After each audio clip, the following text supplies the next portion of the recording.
Pop quiz, Darlene. Okay. What's the number one gripe that I've made on the pod? I don't know. Something gardening related? No, it's this. Paying people for the stuff you want should not be hard.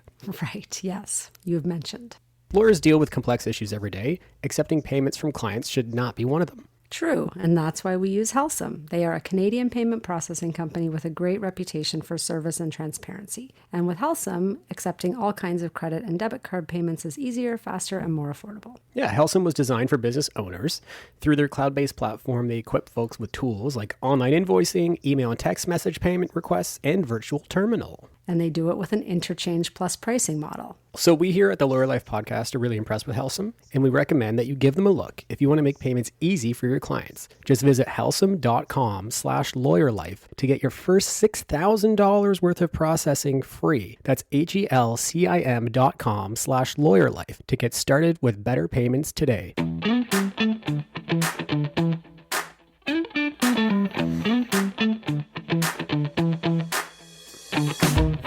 Welcome to the Lawyer Life Podcast, where we seek to navigate our days with a little less stress and ideally a lot more fulfillment. In this season 5, we focus on entrepreneurship and innovation. On today's episode, we discuss delivering your unique services.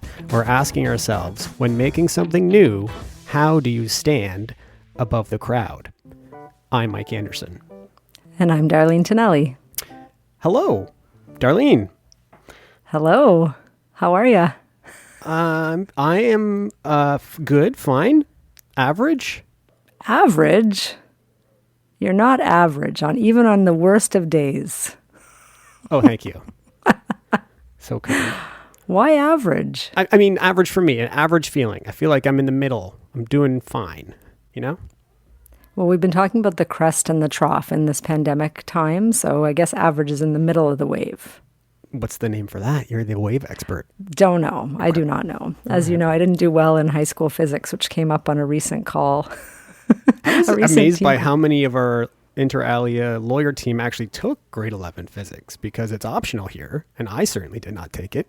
You figure the lawyer types veer away from those sort of things. I tried, and I certainly veered away from physics after that.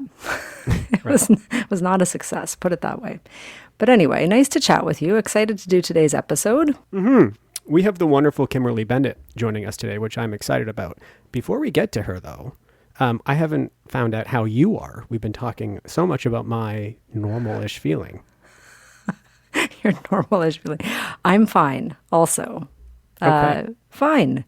You know, it's winter, and I think it's harder sometimes to get excited about winter. And here in where we are, the kids have been home from school doing online schooling, and it's been a bit of a challenge. It's added an extra degree of complexity. So I'm looking forward to next week when, you know, despite the worries about everything, just looking for normalcy in our life and routine and social contact for them and stuff like that. Okay, well, speaking of routine, let's get back into it. This is the second episode of this mini season that we're doing on, you know, making your own thing as a lawyer. And in episode 1, you know, we talked about kind of the origin story of your, you know, beginning inter alia law, and we spoke about how and why folks decide to step away from a more traditional role and create something new. And so today, you know, we're focusing really on someone who's done that, Kimberly Bennett,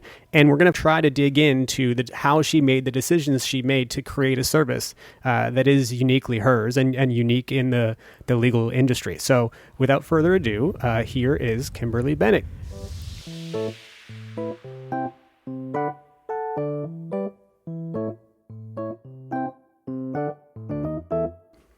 Hello. Laughing at the physics combo. Did you take physics? Is that a thing in the States? I did. I don't think so, but I was also a pre-med student when I was in undergrad, so I took all those things. So it was just funny to listen. Well, and it's nice to hear that little tidbit about you. But in general, could you let us know, you know, what you do, where you're located, you know, introduce yourself to the listener, if you don't mind. So hi, I'm Kimberly Bennett. I'm a trademark and business strategy attorney, and I run K. Bennett Law, and it's a virtual brand protection and brand strategy law firm. We operate across the United States, and we've been running our model for about 10 years. And so I've been growing the team, and it's been really fun. And it's, I think the one thing I'm known best for is running a subscription-based law firm, and which means we totally have ditched the hourly model. We're all flat fee, or like I like to say, flat fee on steroids.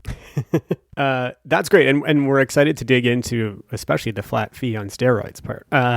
But before we get there, let's go back to the beginning. I mean, in our first episode of this mini season, as I said, we discussed how folks are motivated to start something new, you know, their beginning. So before you stepped out and started to build your own thing, were you like mentally, what were you up to, and what motivated you to start to make this sort of leap? I went to law school with the idea of bridging law and psychology. So I was in a joint degree program in law school, which was a 7-year forever program. Came out in 2007. I actually didn't finish the PhD, I should say that. But because of my experience, it was much harder for me to get a traditional path, because most of the time, particularly at that time, it was like, well, if you're not graduating in the next year and it's going to take you a couple of years, while we love you and we love everything that in your background, we don't want to invest in you as a summer. So some of that like traditional way of doing the law, even when I was in law school, I didn't do. And then some of the opportunities weren't available to me because I wanted to do things differently. Like I wasn't supported in that in the traditional legal space. Fascinating, because one of the things Mike and I have talked about many times on this podcast is that sometimes the petri dish in which innovation is created is really, it is that different perspective, right? Like that's what gives you the different way of looking at things. And so interesting to me. I feel like I should have done a law PhD psychology. It aligns very well with my interests. Curiously, what were you planning to go into criminal law with that, or what was your original plan? So funny. Yeah, no. And I think that was a big part of the friction with me, like leaving the program, because it really was designed for, and I guess I've always been the person that's like, I mean, so it's designed for that. Why not try it this way? And I think, you know, in like traditional spaces that just doesn't work. And I don't know, in my head, I just always was like, but of course it would work because I'm just going to try it and we'll just go with it. And I think I took that approach going into this program. It was interesting, but not the place that I wanted to stay. And I don't think I had a full view on what the outcome was going to be, but I could see that that path was going to be an interesting intersection of bringing my psych background and my psych research and my psych studies to the law to create the type of change I want. And I will say, even when I left the program, my final mentor, which she was amazing, and shout out to Dr. Lamia Barakat, she said to me, even if you leave this program, you have all this knowledge, you will use it. And I was like, whatever, I don't want to hear that. Like, I'm just upset about the world. And I just left because, you know, it just wasn't fitting. But she's 100% right, because that's what I'm using today, right? Like that is part of it. And so when I came out, I went into corporate, which was much more supportive of what I did and found it more valuable. And so I started in corporate in 2007. Market crashed. I think we all kind of remember that time. And then my career kind of took a pause. And while it was still in the company, we weren't growing. A couple of years later, I decided, well, if I need to grow as a legal professional, I'm just going to have to just do it. And when I went out into private practice, that's where like this journey began. So the second kind of piece of what we spoke about in episode 1 was like making the thing unique to your passion, things that you're good at, really something that isn't just standard fare, taking an inventory of what you can best deliver and kind of customizing your new legal offering to those strengths. So whether it's like retrospective now, you know, having done this for more than 10 years, or even maybe perhaps you understood yourself so well at the beginning, what pieces of you do you think are vital to shaping the model that you have? Well, I'm not saying I don't think I understood myself that well at that point.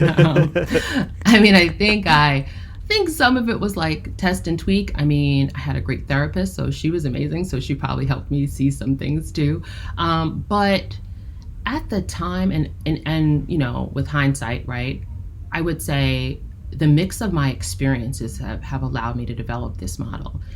Literally, I was billing by the hour and I was like, this is crappy. This can't be how we keep on doing it. It's causing frictions with my clients. It's causing me unease and unhappiness. what I did enjoy about corporate was like the consistency, right, of having that stable income coming in and really just diving into problem solve. And the model in which I was working in, which was traditional law firm model, felt like it was anti that. It was this friction always, all the time with like collecting. And maybe I was a new attorney, so like a new private practice attorney, so I didn't like understand it completely.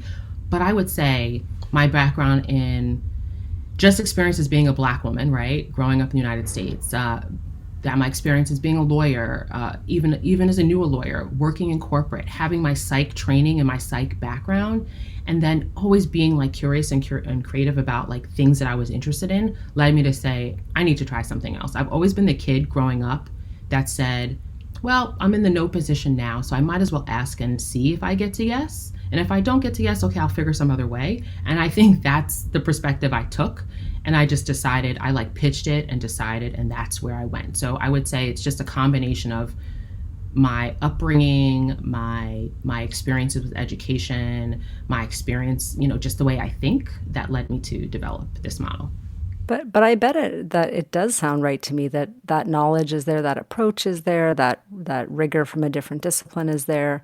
And I think for me anyway, it really resonates because when in founding Inter Alia, one of the things that I was very focused on was trying to build something that had a bit more humanity to it on both the lawyer side and the client side and in the interaction. And we talk a lot about emotional intelligence and things like that, which aren't, I guess, maybe exactly psychological concepts, but they really inform a different way of practice. So let's jump into how this all built into the subscription firm, because when we were scoping out this season, I just said, I think we need to talk to Kim because the foresight and the courage to make a subscription law firm in the year, a decade ago is pretty big. Because what I've experienced, and I think what any lawyer can appreciate looking from the outside in or looking at our own profession, is that there's a high degree of inertia.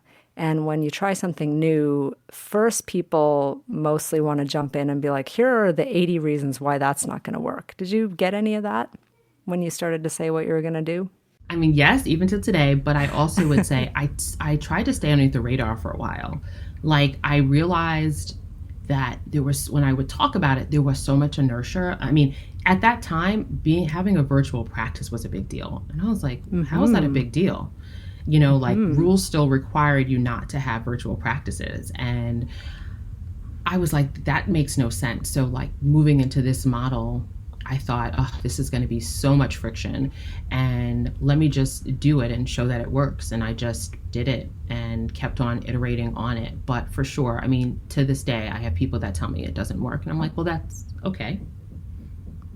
Thank you for your opinion. Right. I mean, I feel like a lot of the time I'm told it doesn't work when no one has even tried it, right? Like maybe it didn't work for you and that's okay. I feel like I heard you say on a podcast, like, maybe like trying that one version of it didn't work for you, but that doesn't mean you have to say the entire thing didn't work.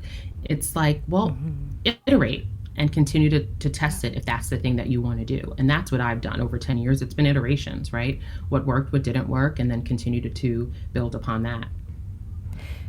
Maybe explain a bit about we've sort of jumped in with the assumption that everyone listening knows what a subscription law firm is, but maybe give us a short description in your own words so that we're 100% sure that we understand what it is that you've done. And then I definitely have a couple of questions about the pros and cons of the model. Sure. So it's clients paying for a set of services for a flat fee for a defined interval.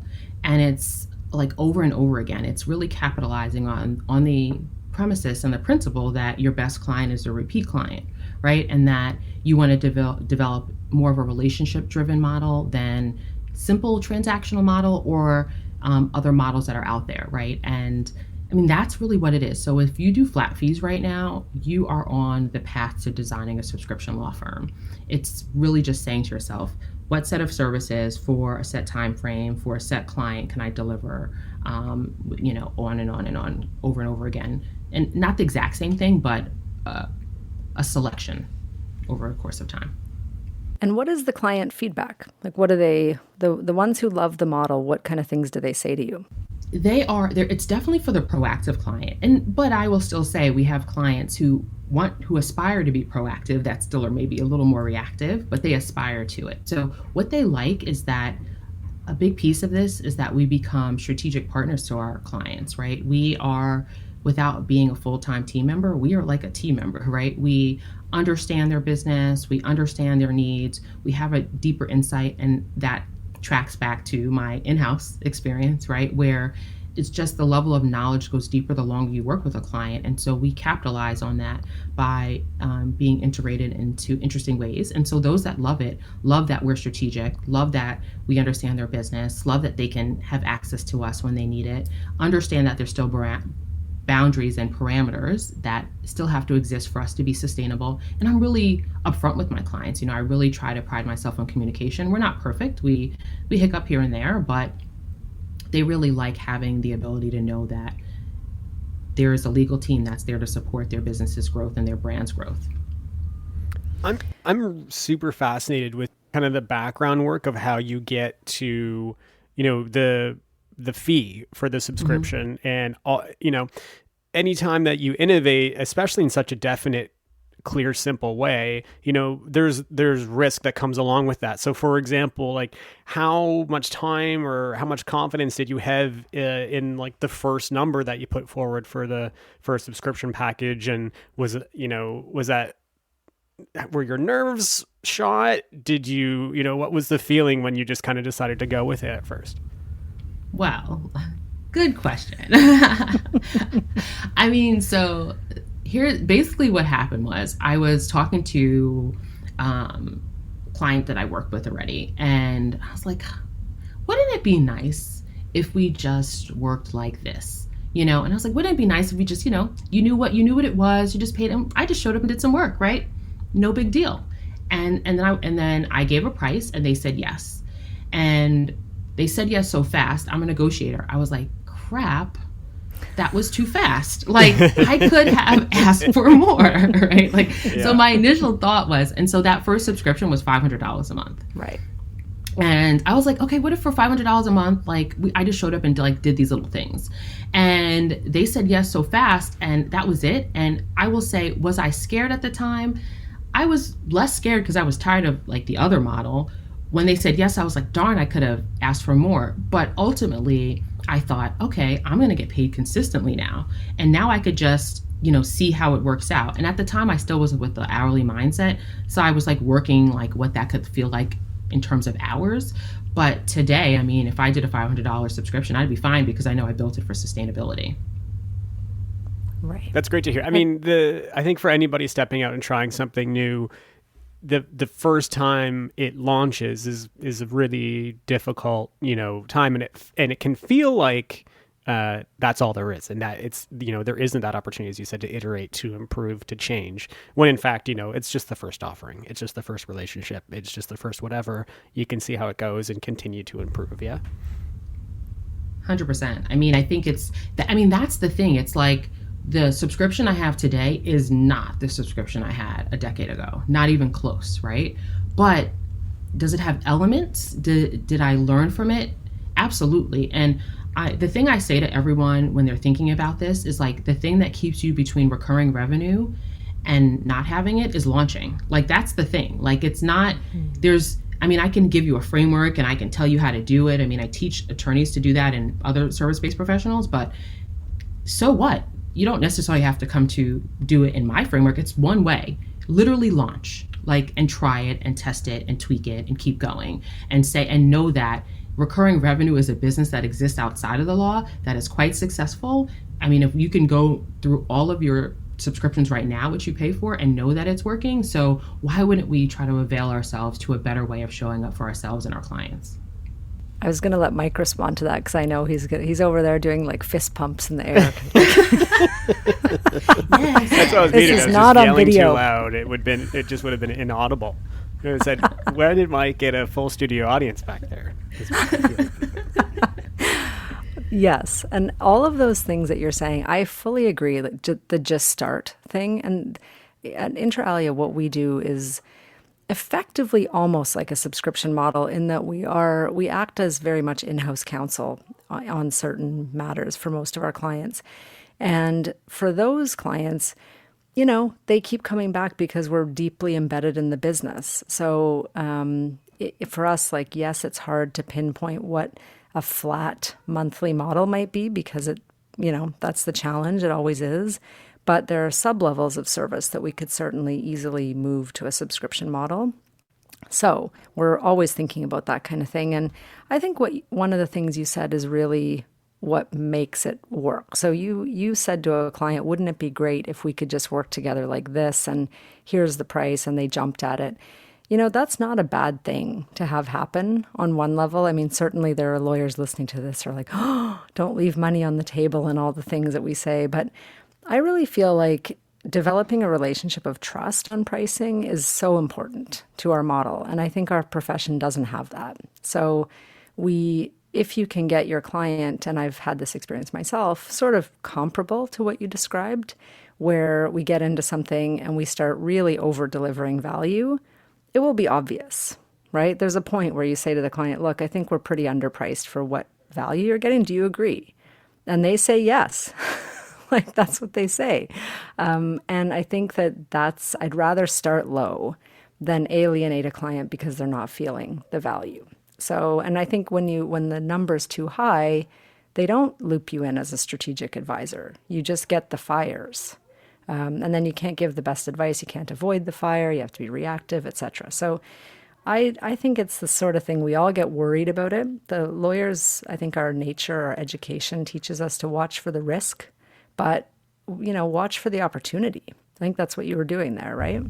Absolutely. And I think it's also, people think about subscriptions and say, like, you have to put everything in it. You actually don't, right? It's just about transparency, and it's about the communication, like you said. And like, I have the conversations with clients and saying, okay, it looks like we're going to have to do another project. So the way my subscriptions are designed, they're like services and projects, right? Services are included, they're ongoing, they're every month. Projects may not be, right? And if things elevate to being a project, then we have a conversation and they understand there's an additional cost to that. So I don't think we have to put ourselves in such a box that it's like you can't design for the quote unquote uncertainty. It's like, that's inevitable with people's lives or their businesses. We can't predict every single thing, but what you can do is put some parameters around it so that you can start having the conversation when it's time to have it. And that's a little bit of what we're doing. It's like really doubling down on the fact that we want clients to come to us. We want to talk to people. Otherwise, we can't actually show up and do the things that we need to do to help support their life or their business.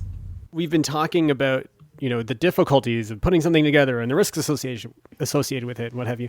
What are the benefits to you? Like, what, compared to looking at yourself before you stepped away and created something new, like what's the professional benefit? What is the personal benefit? What's the thing that you like most about where you're at with your career because of the way that you've innovated? Personal benefits, freedom, flexibility, being able to scale, predictability. I mean, there's a lot there. Wait, so can we parse that out? Because I mean, alone saying the ability to scale, I'm hyper fascinated with, and I think it can be a really important thing that we cover in this episode and even in this mini series, because the whole problem being a personal service sort of industry is that it's really hard for lawyers to scale. All you have is your hour, right? So can we just talk about that for a second? What's your view on scaling, and then how have you found that you've achieved scalability with the way that you deliver your service? I think the hourly model is the most problematic way to value your services, and I think that's inherently why people have a hard time scaling. Like, we have to separate. I think service-based professionals in general, lawyers in particular, need to stop hourly model. Like, internal for paying team members, that's a different thing versus billing it out, right? And so one, I don't even think about the hourly model. And what I'm trying to do is design a process-driven, tech-enabled law firm, right? That I can turn up a dial, which would be like the marketing dial, and still be able to know what my output could be. And so I am on a constant daily mission to get there. So that's like really doubling down on processes and seeing what work, trying to connect things to make it happen. Do we have all the tools to do that right now? Not necessarily, but where we were 10 years ago to where we are today, like hands down, totally different. So for me, it's one, not hourly. Like you have to separate yourself and stop saying that your value is tied to the hour, and instead say there's like an outcome, there's a deliverable, there is reduction of something that you're trying to help the client with, whether it's like the emotion of having a divorce or like the emotion of like selling a business, right? And that's my focus. It's not about how many hours I spend, but how do I help them get to that outcome that they desire, if I can at all, right? Sometimes you can't, but how do we get them at least close enough to it? I love that. I love that approach, and I love this concept of services versus projects, because when you say it that way, it really does take out a whole bunch of the things that people say, like, well, what if, and if this, and can't control the other side. And I mean, you've heard all these things before. And I always find it just so fascinating, the interest that people take in really laying all those points out and thinking, yeah, I never heard that, but those are really interesting points. I've heard that one many times. And sorry, Darlene, to interrupt, but speaking of points, Kimberly, I interrupted you when you were listing off the things you like. You listed it helps your personal life and flexibility. Can you tell us more about the other things? I just got so excited about the scalability. Everything freedom, else. Freedom. I'm like, what else was I saying? I don't know. I mean, freedom. Yeah. I mean, pre-pandemic, it was really, I built a virtual model first, and then it was like subscription after, and they were within like back to back basically. But the freedom to kind of work from anywhere, work with clients that I really like, not have to think about every month like I have to get new clients. Now, the longer my clients are with us for years, right? It's not like 1 month and they're gone. We're together for years, so it brings a level of forecastability that gives me the ease to say I need to take a break. And I can, and I'm still paid. So when I go to a conference, I'm still being paid. When I take vacation, I'm still being paid. Not because we're not delivering value to our clients, but I don't want to tie me being paid or not being paid to the hours I work. I want to tie it to the value I'm providing to clients, and that's what we, that's what we design, and that's what we do at the firm. How about predictability? I guess that's sort of in the same boat. Was there a fourth one? I could probably name a bunch, and I probably like change them all around when I have these conversations. I mean, predictability, it's like I know I can know what's coming in over the next couple of months. I know, if I want to get to a different level, how many more clients that looks like. We try to use data to make decisions here. Can I improve on our data collection? Absolutely. But the goal is to be a data-driven firm, so that should I want to like go sell it later, they don't need me. It's run so well that they still want the firm itself. The firm is the asset, right? The processes, the systems, the way it's structured, without even me, still would work as soon as they plug and play their clients in. So the predictability comes from having the processes and continue to develop them out. Like every time I do something twice, actually I lie. When I do something one time, I'm thinking, how do I make this a process? And how can I not do it again? Like manually. Does it happen amazingly every time? No. But the point is, like, that's how you think. So once you move and like take away the hourly model and you say, I want to scale something, well, you have to be process driven. And then everything, I'm not worried about the hours. Yeah, okay, if it was a new issue that I've never learned about before, I'm always paid for it anyway, but maybe there's less of margins on that one. But the next time I do it, because we're process driven, guess what happens? It's a better delivery for the client, it's a better experience for the team, it's higher profit margins for the firm. And that's what it's to me about, right? Like keeping that level of like sustainability with wellness built in, so that we're not overworked and overwhelmed. For me, big law, sleeping underneath your desk was like not the thing for me. And so I just want to try to like not design that in my business. Well, I don't know how tall you are, Kimberly, but I'm a short male. So I fit well. It was comfy. Kind of George Costanza styles for me. Yeah. I didn't aspire to like work with those crazy hours, because then when I was still thinking hourly and I did like the number calculation, I was like, well, that means I'm making how much an hour? Nah. And, one question that arises as you're speaking too is just, you mentioned being a Black woman, having a little bit of a more, a different background in the law with the mix of psychology. I see you out there mentoring others, offering training, sharing your knowledge, really working to, bring everyone else along with you. And I think that's what it's so impressive to see. And I'll tell you, just you and I have met in person last year around this time, which seems crazy to talk about. But I just have to say, it was really important to me as a female entrepreneur to see you and really a big group of innovative men and women, but who were, younger with a different approach. No one saying there's one way to do it. No barriers between sharing and wanting to help other entrepreneurs. And I just think that alone is such a contribution. So whether you're even doing it, the innovation that you do is huge on top of that. But just being comfortable with, hey, you're doing something different too?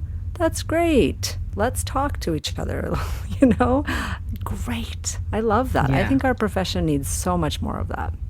I agree. I think we have unfortunately really lifted up the competitive piece of it versus the collaborative piece of it. And with what's a year ago, none of us thought we would have been living through a pandemic in this way. And I think understanding now the need for collaboration, the need for mentorship, the need for community is even more important. And I, as a profession, we are so unhealthy. I mean, our numbers bear it out, right?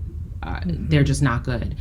I love having that community, and I mean, it's still unfortunately too small, but I know more and more people, the more they realize these communities exist, would be willing and open and ready to jump in them and find that support that maybe they're not having right now, especially those that are trying to be innovative and do things differently. And I mean, to be frank, as a Black woman, I feel like there were a lot of roadblocks to my ability to have the professional development that I wanted. So I took it upon myself to have it.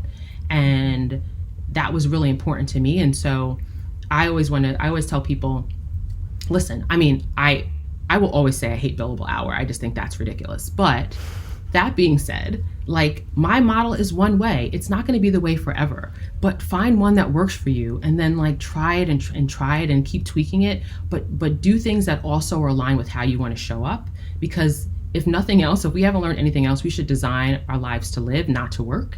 And I think this profession is a lot about designing it to work, and then living is happen to do. But no, we need to flip that. And I hope, we're doing more and more of that now as we move forward. And for me, that's what this model, if I had a big takeaway from it, it's allowed me to design the life that I want to live. Well, what a great note, I think, to finish this part of the conversation. I mean, that's perfect and motivating and exciting. Totally. And some great advice in there. So thank you for that, Kimberly. I think what we'll do now is we'll go to our break, and then we'll come back with our goods and gripes.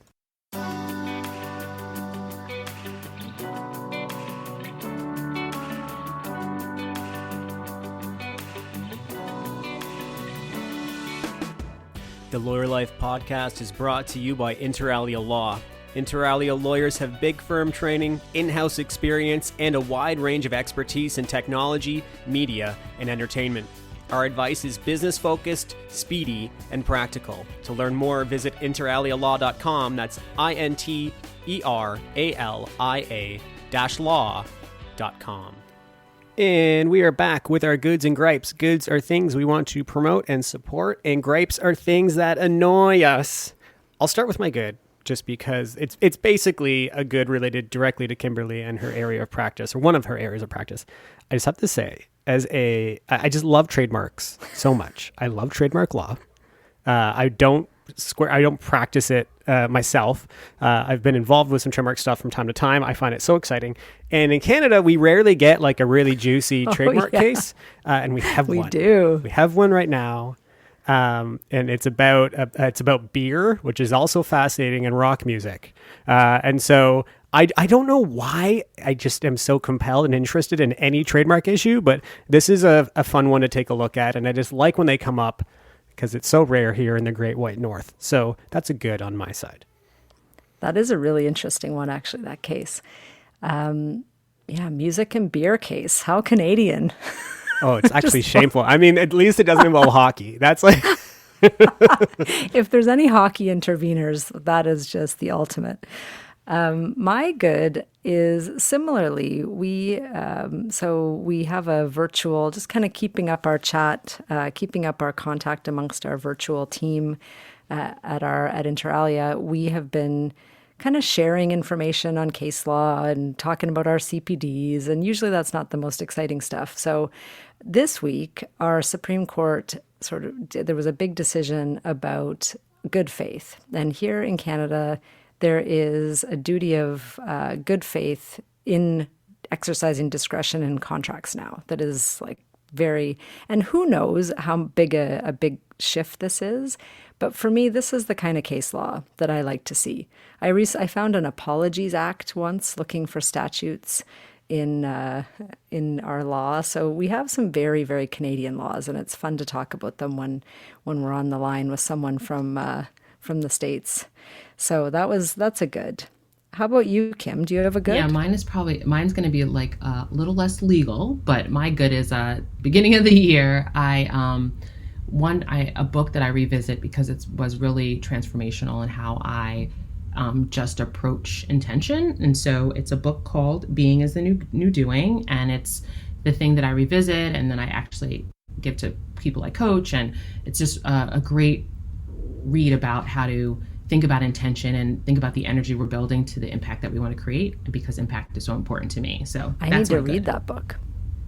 Yeah, you probably will like it, given the talks that you have and stuff. So yeah, it's a lot about energy and time and peace of mind. But I promise you, if you're listening to it, it's like worth the read because it will shift how you think about stuff. Okay, let's go to gripes. My gripe is about results and process, and actually relates to Kimberly and I's alignment on hating to do something twice or more than twice. And actually, oddly, the way I get to all that is my gripe is about the width of a shovel, the standard width of a shovel, a snow shovel. Why is it not? Why is it not the same width as a sidewalk? Mm-hmm. It's because now we've had a lot of snow where Darlene and I live, so it's top of mind. But I just want to be able to walk down the sidewalk once and push all the snow, and then it's done. Yeah. And that's not the way it is, at least not with my current shovel. And it's frustrating. And I know, and it should be designed like a snowplow that goes down the street. But anyway, this is, again, a very Canadian conversation. Well, maybe we need to innovate. We do. We need to become shovel makers. Let's do it. A product is very easy to scale. Yeah, right. That seems like a good use of our collective energy at this moment. I don't know if I have a gripe. I don't have a lot of gripes today. I'll let Mike do the thank you here. Okay. Well, this has been great. Kimberly, we so appreciate your time. Thank you for telling us about your practice. This is your example is the perfect example for episode number 2, this episode picking up after, figuring out what folks might want to do and applying their talents and skills and passions. You're a person who, really seems to have done that. And I think you gave us a lot to think about and to get motivated by. So thank you so much for being on the pod. Thank you for having me. Thank you. This was fun. Okay. And Darlene, we will talk soon. Talk soon. That's it for this week's episode of LLP. Thanks to Inter Alia Law for presenting the podcast and to Nick Fowler for composing and performing our music. See our show notes for his website. Don't forget, we love feedback. Please comment in the review section or subscribe or like. We'd appreciate it greatly. That's it. Talk soon.